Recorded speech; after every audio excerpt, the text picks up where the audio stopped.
السلام علیکم ورحمۃ اللہ وبرکاتہ۔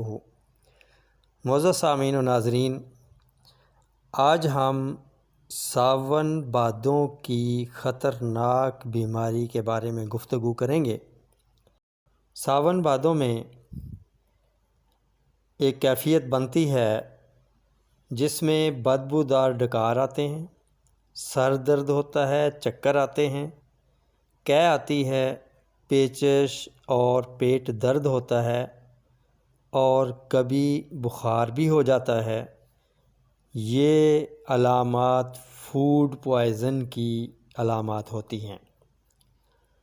علاج کے طور پر پودینہ، اجوائن، سونف اور سبز الائچی کا قہوہ آدھے گھنٹہ بعد پلانا فائدہ مند ہوتا ہے، اور اس موسم میں چائے کا استعمال کم از کم دن میں 3 بار لازمی کیا جائے، اور اس چائے میں ادرک اور چھوٹی الائچی لازمی ڈالی جائے۔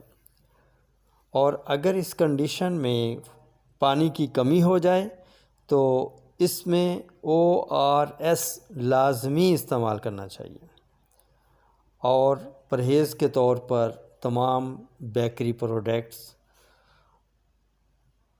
کولڈ ڈرنکس، باسی کھانوں سے پرہیز کریں، بازاری جوسز سے خود کو بچائیں۔ تندرستی انمول نعمت ہے۔